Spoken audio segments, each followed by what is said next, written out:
Hello everyone, Aidloy here with another update. It's been a hot minute since I created one of these videos, so I thought it was about time I checked in.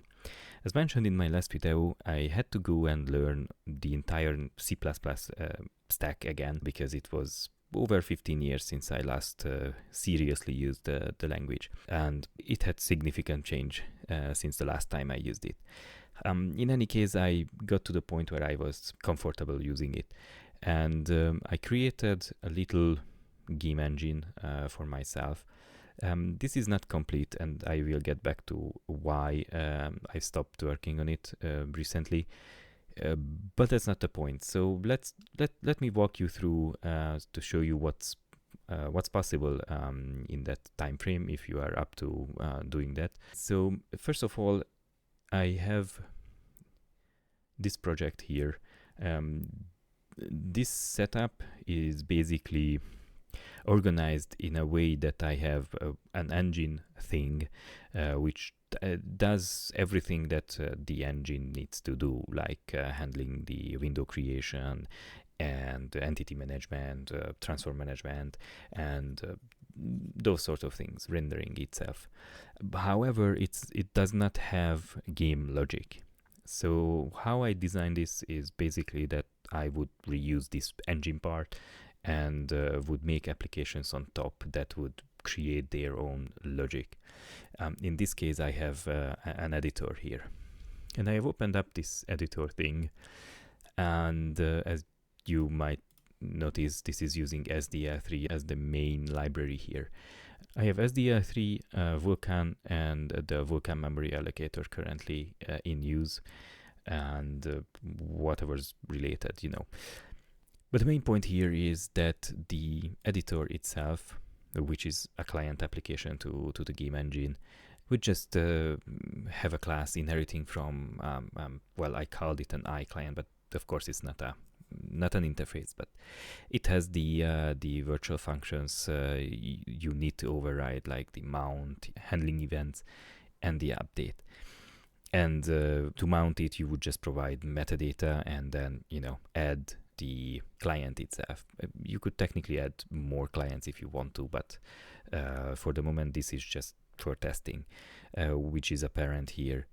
So basically, it just creates a bunch of entities and tests if they are there and whatnot. This is mainly just test stuff for the moment. And then the engine itself would handle the initialization of SDL, creating the window and such, and routing the events, doing the update cycle, and then the shutdown. However, this one isn't just doing it by its lonesome. So there are already a couple of managers here, like an entity manager, which has an arbitrarily low number of slots defined by default. This is just as data, of course. Same goes for all the rest. But the point is that I have an entity manager, a transform manager, and a renderer. Now, the renderer currently is not complete in the sense that it is setting up everything that is needed to render, but there's nothing to render yet. So there is no asset management, because that would be the next step to do all this. Basically, the renderer is responsible for creating the window, the renderer. In this case, I'm creating a renderer of SDL as well. You will see in a minute why. But the point is that this will just pass rendering logic to a backend, which is currently the Vulkan backend I have. And as you can expect from Vulkan, it's like a lot. And this one doesn't even render yet. However, I'm using the Vulkan HPP, so there is some safety wrap around everything, and I intended to keep it that way. But basically, this one sets up a simple render pipeline and just waits for actual things to be there. And just to show you how this looks like, I can even start this up. So basically, this is a test for the transformation and also the entity manager, because there is a need to find entities and put them in a hierarchy and everything. And the transform manager itself is treating the hierarchy and propagating all of the transforms. This little square here is one that I can move around, and as you can see, the two children are also following it. This is a really simple test. It doesn't have to be any more complex, and this is the reason why I have the SDL renderer initialized, just to draw these boxes from entities. Basically, the different colors tell me which type of entity it is, but for the purpose of this demonstration it really doesn't matter. Basically, this is the point where the next step is to load assets and put references to those assets to entities, and then the rendering logic could pick those up and push it through Vulkan and just do the rendering itself, which is easy to say, but it needs a little thinking on how to organize. So basically I was writing this part and was thinking about how to manage the assets and actually do some basic renderings to replace the squares with actual quads or something. That was the point where I got a response from Jonathan Blow, that I got access to his new programming language, which is fantastic. And I'm saying that it's fantastic because I have already learned it. That's why I took a little more time to actually make a video, because I took some weeks to learn the entire language and start working on it. And since this is a beta language, so it's not final, and everybody is expected to do more work when there are changes to the syntax perhaps, or bugs perhaps, but as far as I tested it, everything is working fine and greatly. So much so that I made a little project, which basically, so the very first thing I did was create bindings for SDL3. And if you have ever worked in any language besides C++, you might have a bad experience trying to do such a thing, like creating bindings to any language, or any library. And SDL3 is like a big boy in this case, with a lot of things inside. So if I were to show you the generated code, the bindings are just 36,000 lines of code. Of course, this is with comments, and the syntax file I think I have it can't even eat it. It just gives up like somewhere after a few thousand lines. So the tooling wise, there is a bit of a gap currently using this language, but that's fine. It's still a good experience in my opinion, and the point I'm trying to make is that generating these bindings took an hour or so, and an hour me using the language the first time, basically, because during the tutorials and the learning curve I didn't do much writing, of course. I'm just using the examples, reading them, and trying them, tinkering with them, but that's not writing code. It's not producing something from my own head. But basically, this 90 lines of code is practically all it took to get a starting point. It's not perfect, and it doesn't care about Linux or macOS or anything for the moment, because frankly, I don't care about it right now. And I'm sure there will be some parts of the binding that is not complete or is weird, because of how the SDL library itself is using macros to generate things inside. But it's working. So if I were to and this example code, well, it's not an example code, it's my starting point. So don't go calling it an example, please. Basically, what it does, it opens a window and then waits for an event. I either close it or just press escape, and that will close the window. And this one already has an additional functionality to work around a little problem with Windows and SDL and how they are orchestrated the thing. Basically, when you drag or resize a window in Windows, you do not get events correctly because of how the entire thing is set up. And it's not SDR's fault, basically, but they provide ways to go around it. And this is a good example of how calling into and passing callbacks to a C library is working. Anyway, to stop talking and start showing, I have a window, and if I press escape, it just closes. Fantastic. And this is how I started the other engine as well. Basically just have a window and then go from there.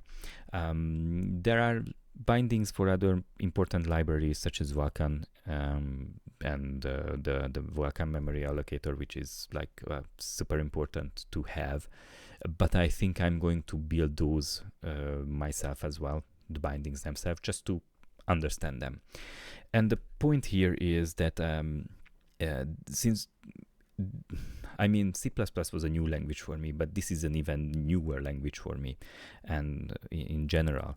So what I plan to do is I'm going to forget about the original project I was working on for the moment, and I'm going to re-implement our first game, Fire Opal, in this language. I'm trying to show it to you guys, all of it, but it just pops the window back. Well. The point I'm trying to make is that Fire Opal is a 2D game, and it's something that we already released. So there is Steam integration, there is achievements, there is everything in here, but it's mainly 2D. So it's an order of magnitude less complex than writing a 3D game. And on top of that, this has everything. It's well defined, everything is already completed, so there is no reason to add new content or anything, or well, even if there were a reason, I wouldn't do it, right? Like so. But it is a great opportunity to actually do something with the new language that is productive and actually, lets me build a framework of how to do things, if that makes sense to you. And building this isn't really just putting, sprites on the screen. There is transparency, and there is probably even some fancy shaders that we used. And there are additional things that are not trivial and needs like actual engineering to be done, like this little line that you see there, if you see it. Basically the border of the things are the countdown for getting new fragments of boosters when you complete a level.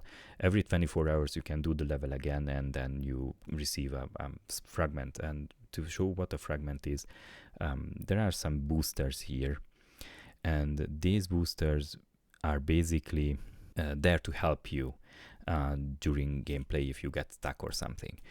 But these are not given to the user just like so. These were something that were originally part of the incentive to watch ads on Android or something.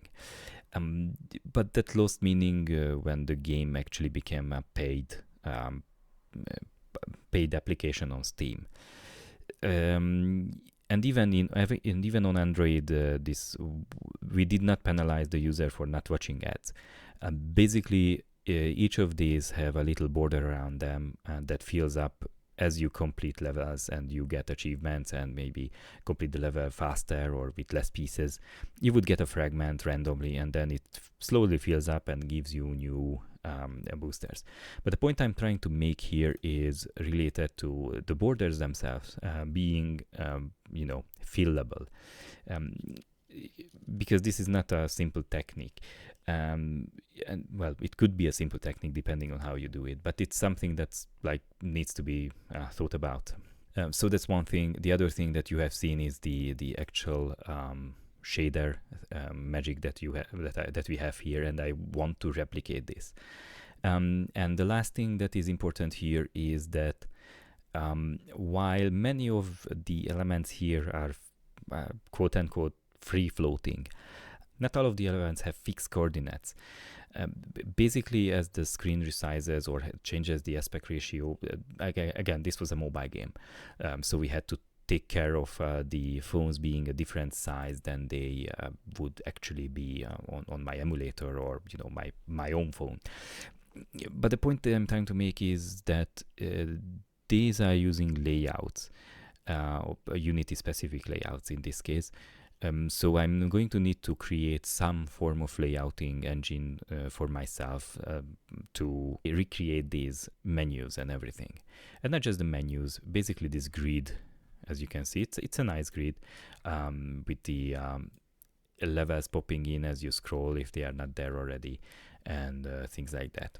So there are a number of nuances here that needs to be made. Look at this scroll view with elements that are actually loading as you scroll. I probably won't need to do that, but still they are boxes with text, and there are text with different colors inside, different alignment, pictures in the middle. These sort of things need to be possible, and because frankly this how to play is just too long.